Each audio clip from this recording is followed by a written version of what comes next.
우리는 지금 코로나19 경제 위기를 극복하기 위해 노력하고 있습니다. 이 과정에서 부의 불균형이 심화되고 있는 것이 사실인데요. 이 변화의 시대는 분명한데 가야 할 방향이 막막한 이때, 부의 대전환 시대 길잡이가 되어주실 김영익 교수와 함께합니다.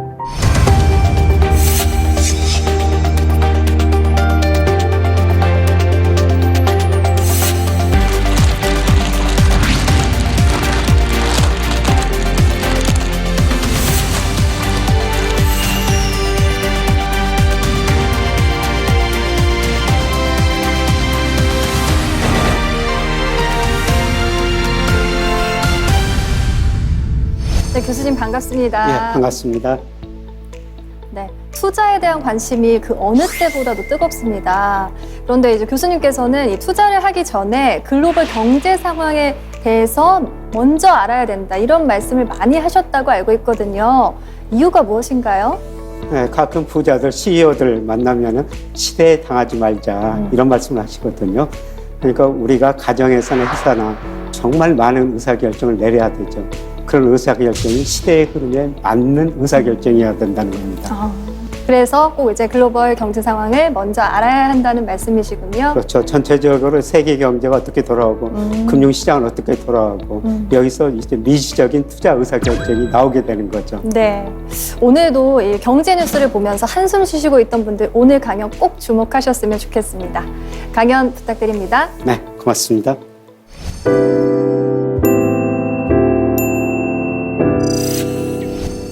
우리가 살아가면서 정말 많은 의사결정을 내려야 됩니다. 그런데 그 의사결정이 합리적이려면 글로벌 경제 흐름을 알아야 된다는 것이죠. 세계 경제는 늘 성장합니다. 그러면서 위기가 와요. 위기가 왔을 때 그 위기에 어떻게 대처하느냐, 이거에 따라 가지고 우리 개인, 기업, 국가마저 달라질 수가 있다는 것이죠. 그래서 제가 말씀드릴 것은 아마 내년 하반기쯤에 글로벌 경제가 위기가 올 것이다. 이때 우리가 쉽게 말씀드리면 부자가 될 수 있다. 그런 말씀을 드리도록 하겠습니다.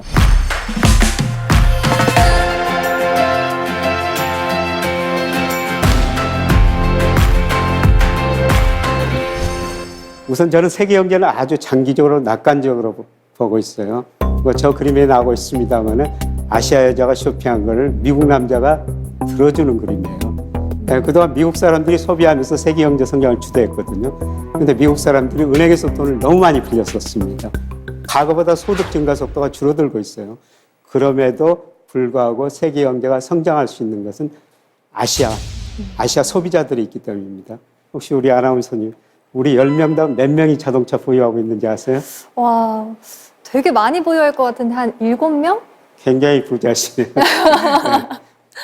일본이 7명, 미국이 8명 정도 되고요. 네. 우리는 지금 4명에서 5명으로 가는 과정이에요. 네, 그런데 중국은 1명에서 2명으로 가는 과정입니다. 그래서 우리하고 비교하면 1990년대 초반 수준이에요. 그 이후로 자동차 수요가 얼마나 많이 늘어나겠습니까? 지금 중국이 그 단계라는 거죠. 그래서 중국 사람들이 소비해주고 나가서 인도, 다른 아시아 사람들이 소비하면서 미국 사람들이 소비를 좀 줄이더라도 세계 경제가 장기적으로 성장할 수가 있다는 겁니다. 이런 것들이 세계 GDP에서 나와요. 좀 그림이 조금 복잡합니다만 세계 경제에서 미국이 차지하는 비중은 계속 줄어들고 있죠. 중국 비중은 계속 올라가고 있어요. 작년에 세계 경제에서 미국 비중이 25%, 중국이 17%였는데요. 이런 속도로 가다 보면은 2030년 가면은 중국 GDP가 미국 GDP를 넘어설 거라는 겁니다. 역전되는 거네요. 그렇죠. 이게 우리 수출에서도 나타나고 있어요. 우리가 수출 의존도가 굉장히 높은 나라거든요. 그래서 우리 수출만 보면 세계 경제 흐름을 알 수가 있는 겁니다. 우리 수출 보면은 중국 비중이 많이 늘어났고요. 미국 비중은 축소가 됐어요. 그래서 장기적으로 보면은 아시아 경제가 있기 때문에 세계 경제는 굉장히 성장이 밝다. 그렇게 보시면 됩니다. 그런데 우리가 단기적으로 좀 고민해야 될 거는요. 잠재 GDP라는 게 있어요. 파란 선으로 그래프 그려졌습니다만 세계 경제는 장기적으로 성장합니다. 그러나 실제 GDP는 가계가 소비를 하고 기업이 투자를 하고 정부가 돈을 얼마나 쓰냐, 수출이 잘 되느냐에 따라 가지고 올라갔다 떨어졌다 이런 사이클이 반복이 됩니다. 근데 2008년 미국에서 글로벌 금융위기가 온 거예요. 그러니까 세계 경제 나쁘니까 수출이 안 되죠. 가계가 소비 줄였습니다. 기업이 투자가 많이 줄였어요. 그러다 보니까 경제가 많이 줄어들었어요. 쉽게 말씀드리면 이 파란 선이 세계 경제 공급 능력인데 빨간 선이 수요라는 겁니다. 수요가 많이 부족해요. 그래서 수요를 부양하는 정책이 뭡니까? 대표적으로 재정정책이라고 합니다. 재정정책이라는 것은 한마디로 정부가 국채를 찍어내가지고 돈을 많이 쓰는 거거든요. 그 다음에 각국의 중앙은행은 과감한 통화정책을 펼쳤어요. 금리를 0%까지 내렸죠. 돈을 엄청 풀었어요. 금리가 내리면 소비가 떨어지죠.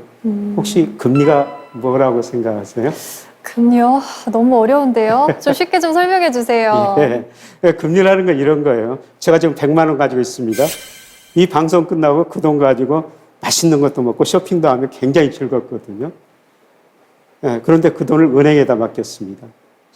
소비를 찾는 데 대한 대가가 금리라는 겁니다. 그래서 금리가 높으면은 제가 지금 소비를 안 하고 은행에다가 돈을 맡기고 나중에 소비를 하게 됩니다. 네. 금리가 낮으면은 제가 지금 돈을 써버리는 거예요. 그러니까 각국의 중앙은행이 금리를 많이 낮춰서 소비를 부양한 거예요. 예, 그래서 정부가 돈 쓰고 중앙은행이 돈 풀고 그러니까 2019년까지 세계 경제가 정말 빠른 속도로 회복됐었어요. 그런데 이 과정에서 정부가 돈을 쓰다 보니까 정부가 부실해져 버렸고 금리가 낮다 보니까 가계가 돈 빌려서 가지고 가계가 부실해졌고 또 기업이 돈 빌려 투자하다 보니까 기업이 부실해져 버린 거예요. 그래서 제가 2019년에 책을 쓰면서 2020년 상반기에 세계 경제가 굉장히 어려워질 것이다. 이런 전망을 했는데요. 코스피 1600까지 떨어진다고 그랬어요. 네, 그런 전망을 하니까 사람들이 야, 그 가능성 정말 낮다. 뭐 헛소리 하지 말아라. 한마디로 이런 이야기를 했는데요. 우연히 작년 상반기에 코로나가 가지고 또 경제가 급격하게 네. 나빠졌죠. 네. 또 나빠지니까 어떻습니까? 부실해졌는데 정부가 돈을 더 쓴 거예요. 그 다음에 중앙은행은 금리 더 내리고 돈을 더 풀었습니다. 예, 그래서 지금 세계 경제가 굉장히 빠른 속도로 회복이 되고 있죠. IMF가 세계 경제를 전망하는데요. 지금 V자형의 회복이지 않습니까? 올해 뭐 내년까지도 좋다는 것입니다. 그런데 문제는 이 과정에서 각 경제 주체, 정부, 가계, 기업이 너무 부실해졌다는 겁니다. 그래서 2008년 미국에서 글로벌 금융위기가 왔는데요. 그때 부채가 한 단계 올라갔고요. 작년에는 부채가 더 빠른 속도로 올라가 버렸습니다. 한마디로 세계 경제가 부채에 성장했다는 것이죠. 국가별로 보면은 미국 등 선진국은 정부 부채가 많이 늘어나 버렸습니다. 미국 정부 지금 부도 이야기 나오지 않습니까? 정부가 부실해진 겁니다. 그 다음에 인도, 중국 같은 나라는 기업이 부실해져 버렸어요. 우리나라는 누가 부실해졌다고 언론에서 자주 나오죠? 가계 이야기가 자주 나오죠. 사실 우리나라도 부채에서 성장한 대표적인 나라입니다. 97년 외환위기 때 혹시 초등학생이나 되셨나요? 네, 초등학생. 외환위기가 왜 왔었냐면요. 네. 경제를 좋게 보고 우리 기업들이 돈을 빌려가지고 엄청나게 투자를 해버렸었습니다. 그런데 투자를 해가지고 생산 능력은 늘렸는데 물건이 안 팔리니까 기업이 부실해지고 돈을 빌려준 은행이 부실해지면서 외환위기가 왔었죠. 근데 외환위기 때 정말 우리가 뼈아픈 구조조정을 했었습니다. 30대 재벌 중 11개가 기업이 재벌그룹이 해체됐어요. 네. 그리고 은행 14개가 없어졌습니다. 그래서 많은 기업이 없어지고 은행도 없어졌죠. 근데 외환위기를 우리가 빨리 극복할 수 있었던 거는 그때 가계부채가 GDP 대비 50%, 특히 정부 부채가 GDP 대비 6%밖에 안 됐어요. 정부가 정말 건전했었죠. 그래서 정부가 공적자금 투입해가지고 외환위기를 아주 빠른 시간에 극복할 수가 있었습니다. 근데 지금 뭡니까? 지금 우리나라 가계 부채뿐만 아니라 기업 부채가 외환위기 전 수준으로 올라갔고요. 특히 가장 문제는 가계 부채가 너무 빠른 속도로 올라가고 있어요. GDP 대비 105%까지 올라갔습니다. 그래서 언론에 보면은 가계 부채가 너무 빨리 늘어난다. 그래서 금융정책 당국이 가계 부채를 줄여야 되겠다. 그래서 대출도 지금 억제하고 있지 않습니까? 네. 그래서 여기다가 지금 정부는 우리나라 정부는 다른 나라 정부보다 상대적으로 부채 비율이 낮은데요. 정부 부채마저 늘어나고 있거든요. 그래서 우리나라도 대표적으로 부채에서 성장한 나라 중 하나다.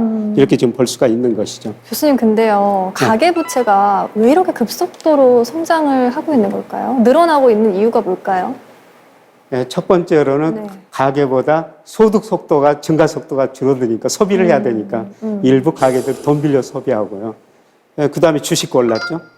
돈 빌려 주식 사고 특히 집값이 굉장히 많이 오르다 보니까 거기서 많은 가게들이 돈 빌려가지고 집을 사는 겁니다. 요새 그 영끌이라는 단어까지 네, 맞아요. 나오시니까 그 정도 돈을 빌려가지고 소비하고 주식 사고 부동산 사고 있습니다.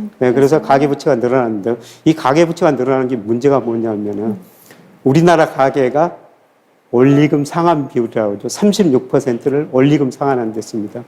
예를 들어서 뭐 간단하게 우리나라 가계 평균 뭐 소득이 200만 원이라고 그러면은 36% 72만 원을 매월 원리금 상환에 쓰고 있는 것입니다. 그런데 여기서 이제 금리가 오르면은 큰일 나겠네요. 더 힘들어지죠. 네. 그래서 여기서 가계부채를 더 늘려서는 안 되겠다. 그래서 우리 정책당국이 지금 가계대출을 억제하고 있는 것입니다. 그래서 이제 부채가 많이 세계경제가 쌓였다는 것이죠. 그래서 앞으로 세계경제가 지금은 굉장히 좋거든요. 지금 V자형 회복이에요, 네. 올해. 그런데 내년까지도 좋아지느냐. 뭐 대부분의 전문가들은 내년까지 좋아진다고 그러는데요. 저는 내년에 경제가 굉장히 어려워질 것이다. 저 빨간색으로 비관이라고 표시해놨습니다만 사실 제가 저 경제 좋은 것보다는 나쁜 거를 그동안 더 잘 맞췄거든요. 2001년 9.11 테러 맞췄죠. 2007년 조금 앞서갔지만 2008년에 미국에서 글로벌 금융위기 온다. 그 다음에 작년에 코로나 경제위기, 코로나가 올 줄은 몰랐는데 위기가 온다 이런 전망을 했습니다만 제가 보기에는 내년 상당히 경제가 어려워질 것 같습니다. 한 번 더 위기가 온다. 네. 그러면은 뭐 때문에 오느냐? 금리가 앞으로 오를 것이라는 거죠. 우리가 저 금리가 하면은 금리에는 경제 성장에 물가가 들어 있거든요. 물가가 오르면은 정책 당국이 중앙은행이 금리를 올릴 수밖에 없어요. 각국의 중앙은행 목표는 물가 안정이 꼭 들어가 있거든요. 국가별로 다릅니다. 대체적으로 소비자 물가 상승률 기준으로 2%예요. 근데 저거는 좀 미국 금리를 물가를 그려놨습니다만 1980년대까지 미국 물가가 정말 많이 올랐어요. 인플레 시대죠. 물가가 저렇게 오르니까 미 연준 중앙은행이 가감히 금리를 인상해버린 겁니다. 그래서 경제는 굉장히 어렵지만은 물가가 잡히고 금리도 떨어졌죠. 그리고 상당히 오랫동안 물가가 안정됐어요. 그런데 최근에 지금 물가가 굉장히 빠른 속도로 오르고 있거든요. 그래서 앞으로 인플레가 오지 않느냐. 인플레가 오면은 금리를 인상할 수밖에 없을 것이다. 그러면 왜 인플레가 오느냐. 정부가 돈을 너무 많이 썼어요. 사실 우리 정부도 돈 많이 썼다고 그러지만은 미국 정부가 돈을 정말 많이 써버렸거든요. 뭐 작년 3월에서 올 3월까지 GDP 대비 우리나라가 한 10% 정도 썼는데요. 미국 28%나 써버린 거예요. 굉장히 많이 썼네요. 그렇게 정부가 돈을 쓰다 보니까 지금 경제가 빠른 속도로 회복되죠. 그래서 미국 경제가 지금 능력 수준으로 성장하니까 경제가 회복되면 사람들이 소비하니까 물가가 오를 수밖에 없죠. 그리고 더욱 중요한 거는 지금 신문에서 보면 원자재 가격이 많이 올랐다. 유가 많이 올랐다. 이게 유가나 원자재 가격이 오르면 기업의 생산 비용이 올라가는 거예요. 그렇죠. 요새 제가 기업체들 방문해 보면요. 기업 CEO들이 고민 많이 합니다. 상품 주문은 미리서 일정한 가격에 받아놨는데 저 원자재 가격이 오르다 보니까 생산 비용이 계속 올라간다는 겁니다. 이익 마진이 줄어든다는 것이죠. 그래서 결국은 상품 가격을 올릴 수밖에 없다. 그래서 수요도 늘어나고 공급 측면에서 물가 상승 압력이 생긴다는 것입니다. 그리고 가장 중요한 것은 중국이에요. 미국이 2001년에 중국을 WTO 가입시킵니다. 그래서 중국이 저임금을 바탕으로 물건을 정말 많이 생산해가지고 전 세계에 공급해 주거든요. 혹시 월마트에 가보셨어요? 어디요? 미국 월마트. 아니요. 거기에 진열된 상품의 절반 이상이 중국산입니다. 전 세계가 중국 때문에 물건을 싸게 살 수가 있는데요. 그런데 중국의 임금이 지금 굉장히 많이 오르고 있어요. 그리고 중국 사람들이 소득이 증가하면서 이제 자기들이 생산한 걸 자기들이 쓰겠다는 겁니다. 그러니까 중국이 전 세계 물건을 더 이상 싸게 공부할 수가 없다는 것이죠. 그럼 어떻습니까? 중국이 전 세계에 디플레이션을 수출했는데 이제 인플레이션을 수출한다는 겁니다. 그럼 물가가 오르면 어떻습니까? 각국의 중앙은행이 금리를 올릴 수밖에 없는 것이죠. 우리의 한국은행도 지난 8월 달에 금리 올렸어요. 아마 미국도 요새 그 테이퍼링 이야기가 많이 나오는데 네. 혹시 테이퍼링 뭐 신문에서 보셨어요? 네, 많이 들었죠. 예. 많이 접했는데 좀 어려운 것 같아요, 용어가. 이 테이퍼링이 뭐냐면은 미국이 매월 지금 1,200억 달러씩 돈을 풀고 있어요. 네. 그거를 좀 줄이겠다는 겁니다. 경제가 좋아지고 물가가 오르니까. 네, 그리고 나중에 금리도 올리겠다는 겁니다. 그럼 금리가 오르면 어떻습니까? 지금 저금리 때문에 부채가 많은 가계, 기업 견디고 네. 있는데요. 금리가 오르면 견딜 수가 없다는 겁니다. 그렇죠. 예를 들어서 우리나라 기업의 35% 정도가 1년 영업이익 내서 이자도 못 내고 있어요. 네, 그런데 만약 금리가 오르면 그 기업들이 어떻게 되겠어요? 이자도 못 내고 망할 수가 있죠. 그렇죠. 그 다음에 금리가 오르면 소비를 줄일 수밖에 없습니다. 금융위기 때와 같은 상황이 올 수도 있다는. 예, 그렇죠. 그 다음에 또 다른 문제가 전 세계 모든 자산가에 거품이 발생했다는 겁니다. 지금 금리도 지나치게 났고요. 집값, 주가 너무 많이 올랐어요.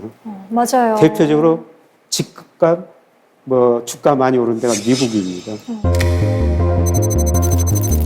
네, 저 그림은 이것이 버핏 지수라고 그러는데 이거는 경제학적 용어인데 미국의 주식시장 시가총액이 GDP에 비해서 얼마나 높은가. 저 그래프 보시면 아찔하지 않습니까? 네.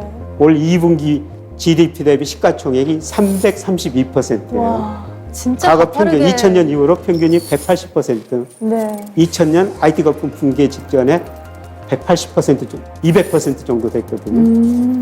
근데 지금 332%예요. 주가가 지나치게 많이 올랐다는 겁니다. 저 주가가 저렇게 많이 오른 것은 미국 정부가 돈을 풀고 금리를 0%까지 유지했다는 것이죠. 네, 그런데 돈을 줄이고 금리를 올리면은 거품이 붕괴된다는 좀 겁니다. 빠지겠죠. 네. 네. 주식시장뿐만 아니라 부동산 시장, 사실 우리 주택 가격 많이 올랐다고 그러지만 미국이 더 많이 올랐어요. 아, 정말요? 네. 우리가 집값이 2009년 3월부터 올 8월까지 한 67% 전 도시 주택 가격, 아파트 가격이 올랐거든요. 그런데 미국은 97%가 올랐어요. 97%요? 우리보다 미국이 더 사실 더 많이 오른 겁니다. 근데 집값, 주가가 그렇게 많이 오른 것은 바로 저금리, 풍부한 돈 때문이라고 그랬죠. 근데 푸는 돈을 줄이고 금리를 올리면 자산가의 거품이 붕괴된다는 거죠. 그럼 무슨 문제가 발생하냐면요. 자산가의 거품이 붕괴되면 소비를 줄일 수밖에 없어요. 우리가 저 부의 효과라고 그러는데요. 주가가 오르고 집값이 오르면 제가 부자 된 것처럼 생각돼가지고 소비를 늘리거든요. 근데 주가가 떨어지면 어떻습니까? 가난해져요. 여기에 부의 효과라고 오히려 소비를 줄일 수밖에 없습니다. 네, 그래서 전 세계가 지금 부채 문제가 심각하고 자산가의 거품 문제가 심각하니까 이게 금리 인상, 인플레이션으로 꺼질 거라는 겁니다. 사실 꺼지는 시기는 저도 정확하게는 잘 몰라요. 네, 그런데 여러 가지 경제 지표로 해보니까 내년 하반기쯤일 것이다. 네, 이렇게 지금 보고 있는 것입니다. 네, 이렇게 꺼지면 어떻습니까? 우리 입장에서는 굉장히 또 부를 늘릴 수 있는 기회죠. 위기를 네. 기회로. 네, 제 주변에 그 부자들 많은데요. 네, 부자들은 그때 현금이 있어요. 그리고 용기가 있습니다. 자산가이 떨어졌을 때 현금이 있어야지 살 수 있지 않습니까? 그렇죠. 네, 그리고 자산가이 떨어지면 우리는 두려워가지고 더 떨어질 것 같고 못 삽니다. 네, 그런데 큰 부자들 보면은 자기 현금뿐만 아니라 은행에서 돈을 빌리고요. 또 증권사에서 신용융자라고 그걸 받아가지고 또 주식을 사가지고 부가 한 단계씩 늘어나죠. 네, 그래서 이런 위기가 오면은 그때까지 내년 좀 하반기에 현금을 모아놔야겠네요. 현금 좀 많이 모아놓으십시오. 네. 좀 매달 그 월급 받으시면 네. 네, 그거 좀 소비를 줄이시고요. 네, 그래야겠어요. 현금 많이 넣으면 굉장히 좀 부자 될 기회가 네, 올 것 같습니다. 네, 그 다음에 전 세계가 지금 한율 전쟁이라는 게 이 한율 전쟁이 뭐냐? 각국 정부가 과감한 재정 정책, 통화 정책 써가지고 소비, 정부 지출을 늘렸는데요. 그래도 자기 경제가 별로 안 좋거든요. 네, 그러면은 수출을 늘려야 돼요. 수출을 늘려면은 돈을 풀어가지고 자기네 돈 가치를 떨어뜨려야 됩니다. 돈 가치 떨어지면 수출이 늘어나거든요. 그래서 이번 한일 전쟁은 누가 먼저 했냐면 미국이 먼저 한 거예요. 2008년에 미국이 글로벌 금융위기를 겪으면서 미국이 3조 달러 돈을 풀어버렸습니다. 금리 0%가 이내리고 미국이 이렇게 돈을 피니까 달러 가치가 떨어지고 엔화 가치, 그 다음에 유로 가치가 오르게 된 거예요. 그런데 일본이라는 나라가 디플레 압력이 굉장히 심한 나라거든요.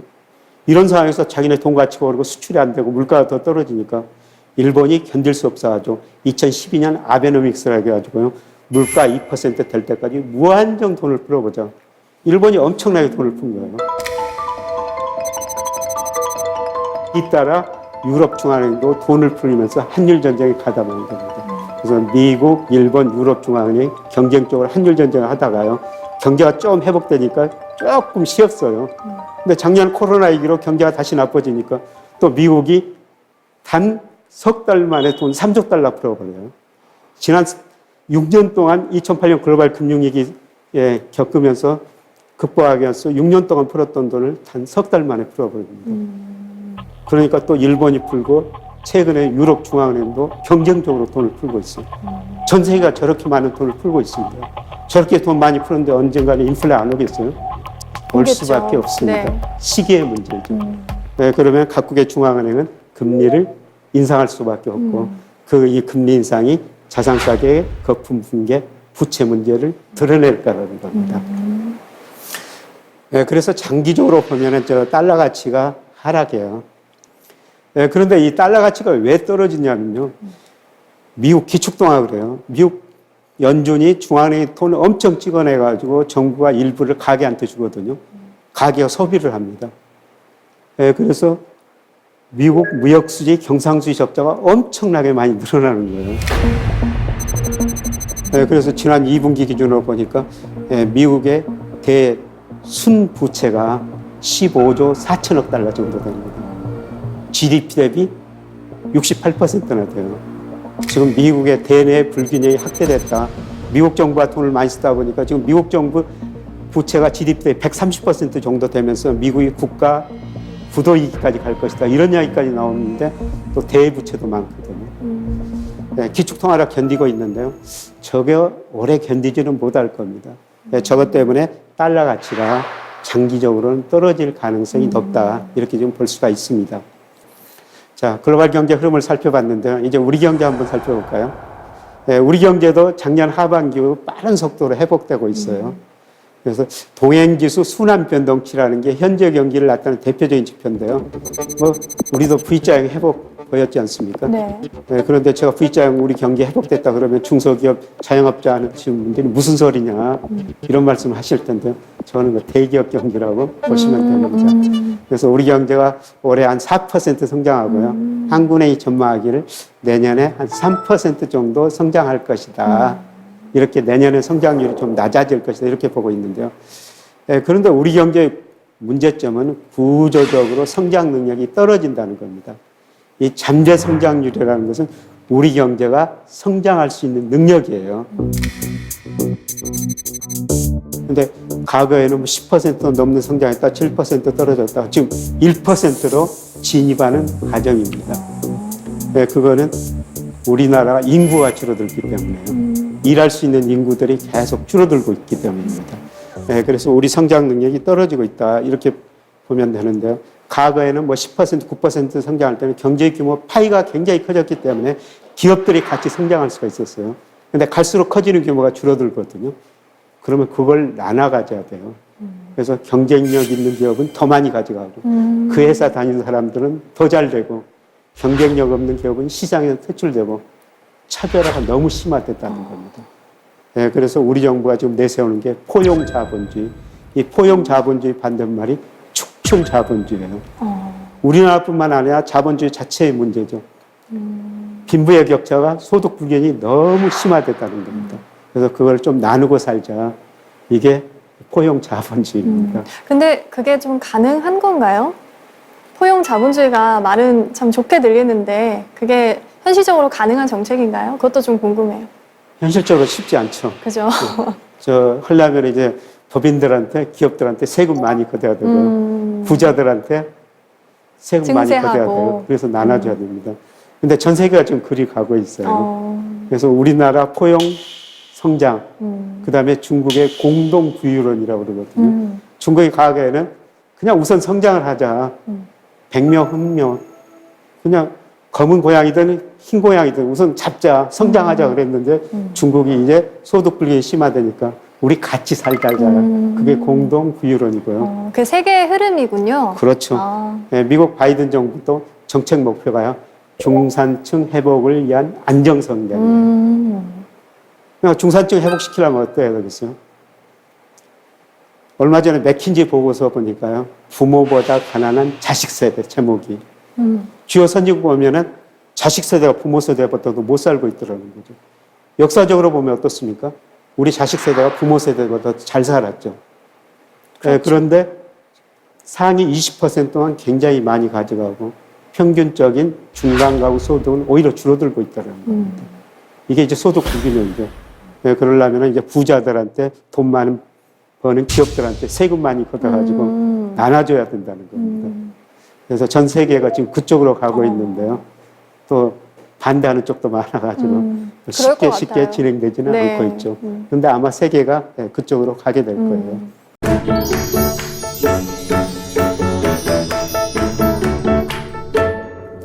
혹시 은행에서 돈 빌려 쓰셨어요? 저요? 저는 집 문제로 좀. 그래서 빌린 게 금리 있죠. 조금 오르고 있다는 것이죠. 네. 아직 뭐 체감을 그렇게 많이 하진 않았는데 좀 금리 오른다는 소식이 좀 무서워요. 예. 네. 그런데 일시적으로 오르는데요. 장기적으로는 금리가 더 떨어질 거예요. 그래요? 네, 금리에는 미래 경제 성장률이 들어있는데요. 앞서 우리 잠재 성장률이 1%로 떨어지고 있다는 거죠. 경제 성장이 떨어지면 금리 오를 수 없습니다. 97년 외환위기 전에는요, 돈이 부족한 나라였어요. 그래서 돈이 부족해가지고 금리가 굉장히 높은 수준이 되었거든요. 네, 그 당시 은행 지점장들은 목에 힘줬다는 겁니다. 뭐 기업들이 돈이 부족하니까 은행 지점장들 찾아서 돈 좀 빌려 사정했다는 것이죠. 네, 그런데 지금 상황이 완전히 바뀌어버렸어요. 돈이 남아도는 그런 나라로 바뀌었거든요. 그래서 은행 지점장들이 기업들한테 가가지고 우리 은행 돈 좀 빌려 써주세요. 이렇게 고개 숙인다는 겁니다. 우리 기업들이 가지고 있는 현금성 자산이 840조 정도 돼요. 와. 엄청난, 물론 차별화는 됐습니다. 네. 돈이 남아돌기 때문에 금리가 떨어질 수밖에 없고요. 네, 그 다음에 은행에다 돈이 맡기면 은행은 그 돈을 어떤 식으로 운영하면 대출 아니면 유가증권 투자를 하게 되거든요. 대출은 가계대출, 기업대출. 근데 가계는 전체적으로 금융회사에 저축한 돈이 빌려 쓴 돈보다 많아요. 네, 기업은 돈 빌려 쓴 데거든요. 근데 요새 기업들이 돈이 그렇게 많다 보니까 은행에서 돈을 덜 빌렸습니다. 그 정부가 가계대출을 억제하고 있죠. 그러니까 가계저축이 늘어나고 기업이 돈을 덜 빌렸으니까 대출이 안 되니까 은행은 그 돈 가지고 유가증권, 주식 아니면 채권 투자할 수밖에 없어요. 주식은 위험하다고 은행이 안 삽니다.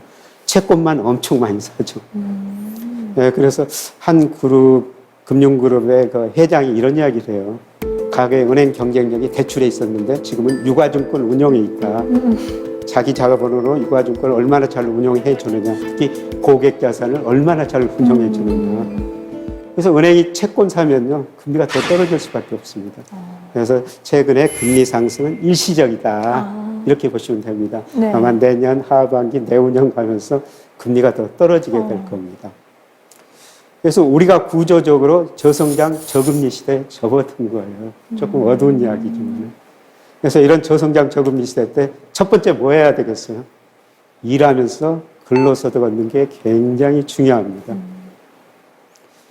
지금 은행에다 1억을 맡겨놨다면 한 달 이자 얼마나 받습니까? 굉장히 조금 주시는 것 같은데. 10만 원도 안 됩니다. 정말요? 예, 1억을 그렇습니다. 맡겨도요? 예, 한 달 이자가. 근데 무슨 의미예요?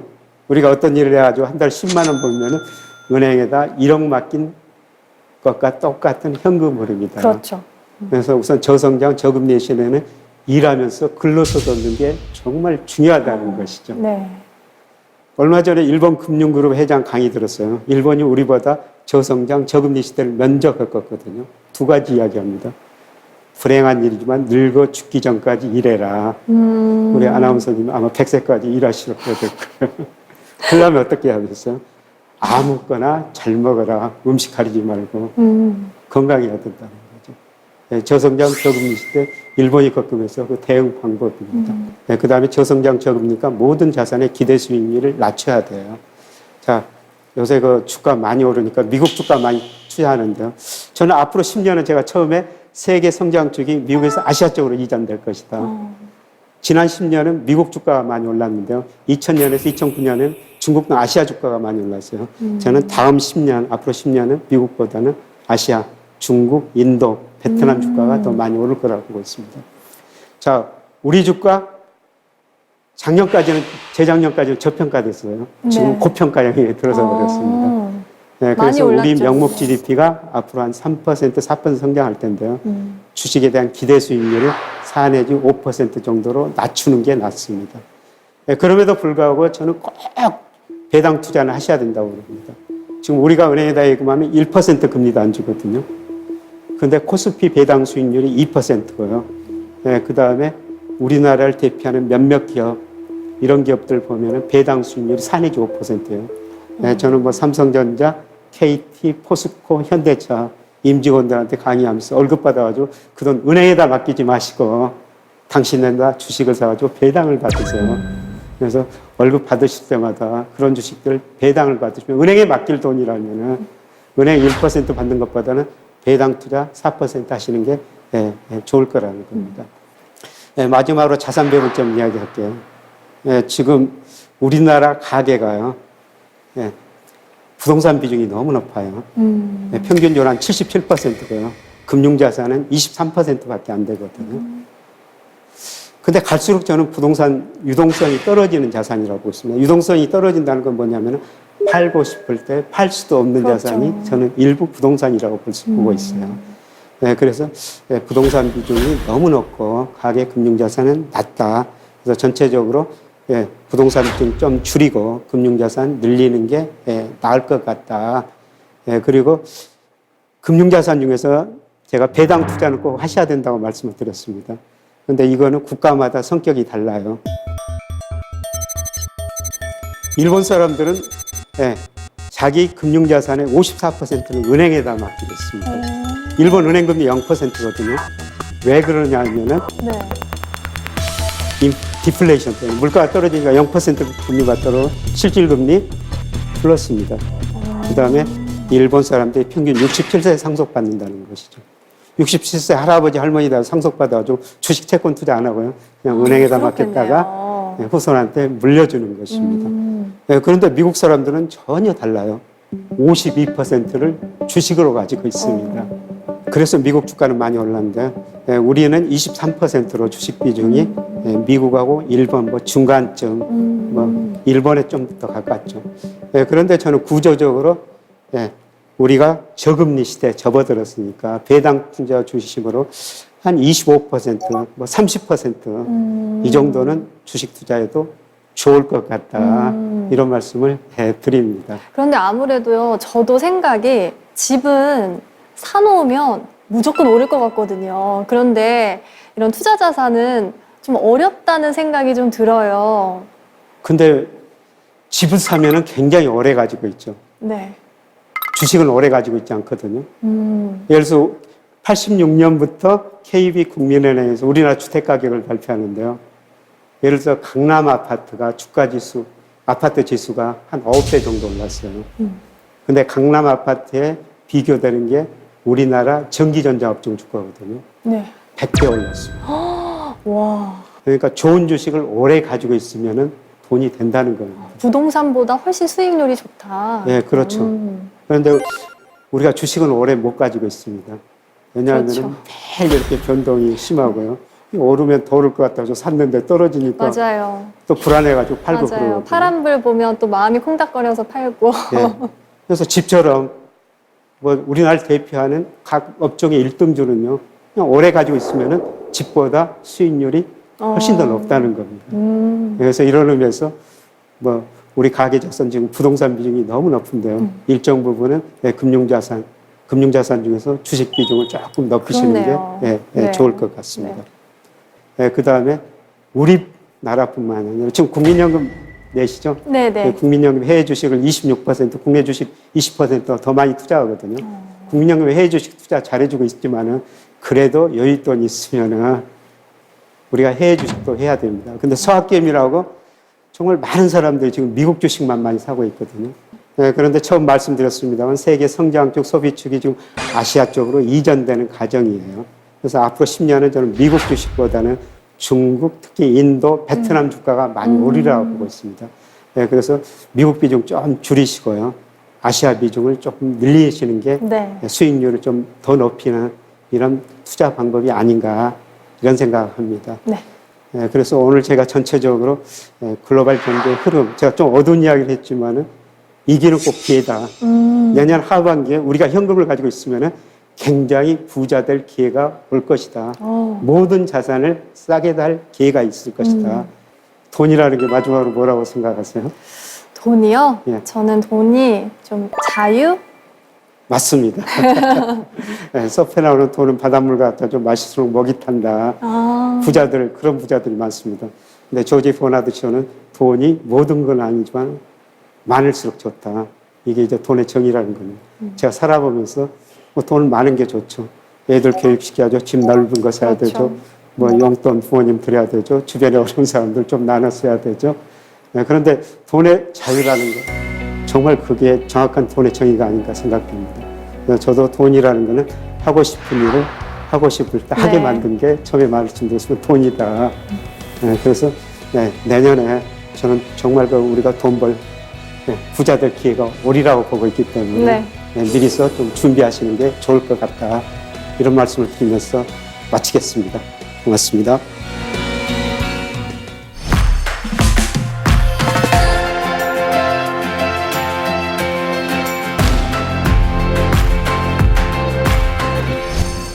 네, 강연 잘 들었습니다. 감사합니다. 고맙습니다. 좀 도움이 되셨어야 했을 텐데. 정말 많은 도움이 됐어요. 사실 저는 교수님 처음 만나 뵀을 때 좀 긴장하신 것 같아서 많이 떠시면 어떡할까 이렇게 걱정을 했는데 너무 말씀을 잘하셔서 귀에 쏙쏙 들어왔어요. 속으로 많이 떨었습니다. 그러셨어요? 네, 들으면서 이 부의 대전환 시기라고 예. 아까 말씀하셨잖아요. 예. 그때 꼭 기회를 잡고 싶다 이런 생각이 들어서 아주 경청하면서 들었습니다. 너무 재밌었어요. 그런데 지금 우리 글로벌 경제 상황을 보면요. 사실 중국하고 미국이 세계 경제의 패권을 두고 치열하게 좀 경쟁을 하고 있는 상황이잖아요. 예. 그런데 우리나라는 이제 그 사이에 끼어 있다고 해도 과언이 아니잖아요. 예. 그럼 이런 상황에서는 투자자들이 어떻게 좀 대처를 해야 할까요? 예. 미중은 패권 전쟁이라고 오래 갈 거예요. 뭐 둘이 전쟁하면서 뭔가 얻어낼 게 있으니까 싸우는 거 아니겠어요? 네, 그렇죠. 그럼 미국이 뭘 얻어낼 것인가 한번 생각해 보면요. 2001년 미국이 중국을 WTO에 가입시켜가지고 그동안 교역을 했는데요. 2001년부터 2020년까지 보니까 중국이 미국 가가지고 상품 만들어 수출해가지고 5조 5천억 달러를 벌어간 거예요. 그럼 미국은 그 돈을 다시 찾아야 되잖아요. 네. 그럼 미국이 뭐 상품 생산하고 중국에 수출해가지고 그 돈 찾아올 수는 없는 거거든요. 네. 미국이 잘하는 건 금융입니다. 금융. 금융이 세계에서 누구보다도 미국이 잘해요. 그러니까 미국이 중국한테 요구하는 거는 금융시장 빨리빨리 개방해라. 그리고 중국도 위안화 국자를 포함한 나중에 최종적으로 금융 광고를 추구하고 있거든요. 네. 그래서 중국이 은행, 뭐 증권회사, 보험회사 이거는 다 개방해 버렸고요. 이제 외환시장, 뭐 금리 자유 이런 것만 남아 있어요. 미국이 그런 걸 빨리빨리 자유화하라는 것이죠. 그러면은 금리가 자유화되고, 그다음에 중국의 경제 성장이 떨어지지만은 중국 금융시장이 상대적으로 빨리 발전할 수가 있거든요. 거기서 미국이 돈을 벌자는 겁니다. 그래서 미국의 큰 금융회사 JP모간, 뭐 골드만삭스, 심지어는 일본 노무라증권까지 중국 들어가고 있어요. 돈이 왜 그런 큰 돈이 들어가겠습니까? 돈이라는 게 눈이 있습니다. 돈이 보이기 때문에 중국 들어가는 거죠. 그래서 골드만삭스, JP모간이 중국 가가지고 돈을 많이 벌 텐데요. 우리도 그때 중국 가가지고 다시 같이 돈을 벌어야 된다는 거예요. 금융업으로? 금융업으로. 예. 요새 중국 주가가 좀 조정을 거치고 있습니다만 중국이 경제 성장이 떨어질 거예요. 그동안 뭐 10% 성장했다가 7%로 떨어졌다. 앞으로 4 내지 5%로 떨어질 겁니다. 근데 경제 성장률이 떨어진 과정에서 안정 성장 국면에 들어섰다고 해가지고 금융업은 상대적으로 빨리 성장하거든요. 그래서 중국의 주식시장, 채권시장이 굉장히 빠른 속도로 확대될 거예요. 그래서 쉽게 말씀드리면 중국 주식 사가지고 좀 벌어보자. 중국 이런 의미가 주식으로. 되겠는데요. 네, 그런데 중국은 공산주의 국가니까 네. 기업 규제를 많이 할 수가 있어요. 그래서 중국 주가가 앞으로 많이 오를 텐데요. 개별 기업보다는 ETF, 펀드 같은 거를 간접적으로 투자를 해야 돼요. 그 금융업 쪽으로? 예, 그렇습니다. 네. 저는 교수님 강연 들으면서 과연 교수님은 이 자산을 어떻게 운용하고 계실까? 이 포트폴리오가 좀 궁금하거든요. 살짝 말씀해 주실 수 있으세요? 우선 우리나라 가계 평균을 말씀드리고요. 제 이야기 좀 하겠습니다. 예, 우리나라 가계가 43%를 은행에 맡기고요. 네. 그 다음에 보험에 한 30%, 주식에 23% 정도 맡기고 있거든요. 네. 예, 그런데 저는 보험에 한 30% 맡기고 있습니다만 은행예금 거의 없습니다. 예, 저는 주식 비중이 60% 정도 돼요. 와. 그런데 60%를 다 주식에 투자하는 게 아니라 네. 늘 현금을 보유하고 있죠. 그러니까 투자라는 것은 수익률하고 리스크 관리인데요. 네. 지금은 주가가 너무 많이 올랐기 때문에 주가가 떨어질 때는 수익률을 추구해야 되죠. 근데 주가가 제가 생각하는 높은 수준이기 때문에 지금은 리스크 관리하면서 현금도 많이 가지고 있고요. 그 다음에 제가 우리나라를 대표하는 몇 개 종목 주식을 가지고 있거든요. 이게 최근에 떨어지고 있어요. 그러면 이게 떨어지면 네. 손실이 나잖아요. 네. 이 손실을 막기 위해서 인버스 ETF라는 거. 인버스 ETF. 네, 인버스 ETF는 뭐냐면은 주가가 떨어지면 이익이 나는 거예요. 와, 주가 지수가. 그런 것도 있어요. 그러니까 제가 우리나라 대표적인 종목을 가지고 있습니다만은 주가가 떨어지면 손실 나니까 그 손실을 막기 위해서 인버스 ETF라는 걸 가지고 있죠. 그런 걸로 다 리스크 관리를 하시는군요. 예, 그래서 이제 주가가 많이 떨어지면은 저는 인버스 ETF 같은 거 다 정리하고 또 오르는 데다가 오르면 이제 또 돈을 버는 거고 예. 또 떨어져도 돈을 버는 거고 이런 식으로 예, 그렇습니다. 포트폴리오를 운용을 하시는군요. 네, 그래서 전체적으로 저는 주식 비중을 우리나라 가계 평균보다도 60%나 훨씬 더 많이 가지고 있습니다. 그러시겠구나. 네. 네, 보통은 경제가 어려워질 때는 금이나 달러에 투자를 해라 이런 말이 있잖아요. 이런 부에 대전한 시대에도 통용이 되나요? 경제가 어려워지면은 달러 가치가 좀 오를 수가 있죠. 왜냐하면 달러가 아직도 기축통화니까요. 네, 그런데 경제가 어려워질 때 달러 가치가 일시적으로 오르지만 장기적으로 떨어질 가능성이 굉장히 높아요. 네, 제가 강의 시간에 말씀드렸습니다만 네. 미국 국가 부채도 너무 높고 네. 대부채도 너무 높거든요. 그래서 장기적으로 보면 지금 달러 가치가 떨어지고 하락세인데요. 있죠. 네. 네, 대표적으로 각국의 중앙은행이 외환이 생기면은 달러도 사고 금도 사고 유로도 사고 위안도 사거든요. 네. 달러 비중이 2000년에 71%였어요. 네. 근데 작년에 보니까 60%로 줄어들었습니다. 많이 줄었네요. 네, 달러 비중을 그렇게 줄이고 있거든요. 네. 달러의 기축통화 역할이 장기적으로 서서히 축소되고 있다는 겁니다. 그래서 달러를 오래 가지고 있을 것은 아닌데요. 위기가 올 때는 그럴 때는 달러 일부 보유하는 게 좋죠. 네, 그리고 금은 달러 가치가 떨어지면 상대적으로 오르는 게 금이고요. 그다음에 전 세계적으로 물가가 오르면 인플레 해지 수단이 금이거든요. 그래서 금은 저는 전체 투자 자산의 한 10% 정도 네. 투자해도 된다고 말씀을 드릴 수가 있는데요. 네. 네, 그런데 금 투자에서 꼭 주의할 거는 네. 금은 이자도 배당도 없는 알을 낳지는 않다기다. 저는 시세 차익만 누릴 수 있다. 네. 이런 점은 꼭 명심하시고요. 금 투자는 여러 가지 방법을 할 수가 있어요. 은행에 가서 현물 살 수도 있고요. 네. 근데 현물 사면 부가세 15% 내야 됩니다. 오. 보관하기도 힘들어요. 네. 네, 그런데 증권시장에 가면 금 ETF라고 있어가지고 한 12,000, 15,000원 주면 한 주 살 수가 있거든요. 언제든지 샀다 팔아. 소액으로도 투자를 할 수 있는 거군요. 그렇죠. 소액으로도 금 투자가 얼마든지 가능합니다. 이런 식으로 한 자산의 한 10% 정도는 저는 금 투자는 괜찮다고 생각하고 있습니다. 네. 아까 말씀하실 때 부의 대전환 시기, 그러니까 좀 글로벌 금융 위기와 같은 위기의 상황이 오면 이제 투자를 해야 하고 또 부를 획득할 수 있다 이렇게 말씀을 하셨잖아요. 예. 그런데 저희는 그때가 언젠지 좀 알기 어렵단 말이죠. 예. 혹시 그런 위기 상황을 나타내는 지표나 신호 같은 건 어떤 게 있을까요? 사실 위기나 거품 붕괴는 꺼지고 나서야 야, 그때가 거품이었구나. 네, 그런데 거품 신호가 지금 많이 나오고 있죠. 네. 제가 강의 시간에 말씀드렸습니다만은 주식시장이 명목 GDP에서 너무 높다. 그리고 사람들이 돈을 들여가지고 주식 투자를 많이 한다. 그 다음에 어디 가나 주식 투자를 이야기를 한다. 네. 네, 그 다음에 지금 미국이 언제 돈을 줄일 것인가, 금리를 올릴 것인가, 이런 우려가 나올 때 이기전조라는 것입니다.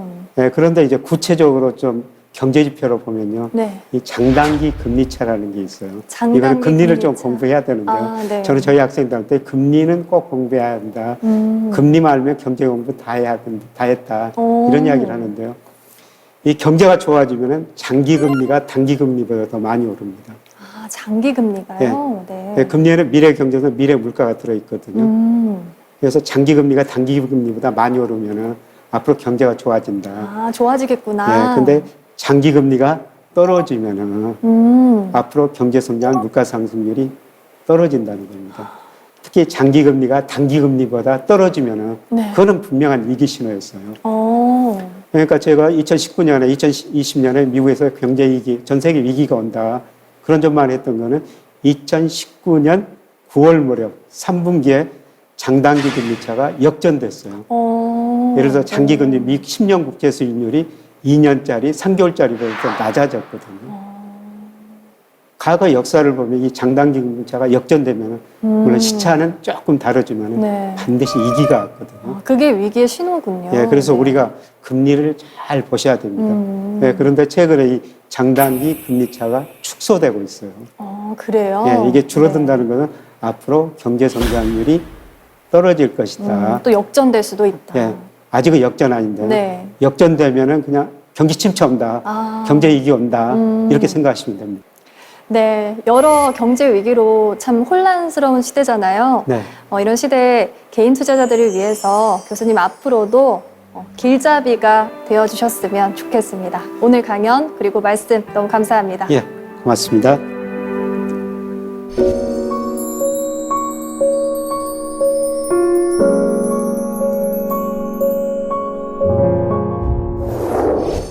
한때 와인 초보들의 필독서로 꼽혔던 만화 신의 물방울에선 진정한 명품 와인은 흉년이 든 해에 만들어진다고 합니다.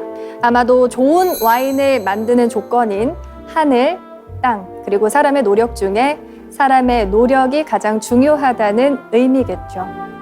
연일 경제 위기를 알리는 지표들이 발표되고 있습니다. 하지만 이 시간이 우리를 다른 세대로 이끌어 줄 거라고 우리 안의 가능성을 믿어봅니다. 사세계 공동체 스미다. 저희는 다음 시간에 찾아오겠습니다.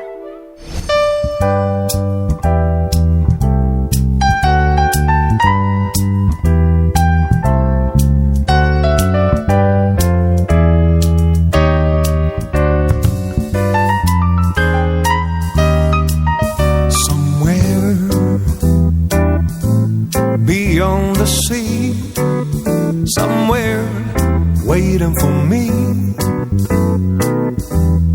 my lover stands on golden sand and watches the ships that go sailing.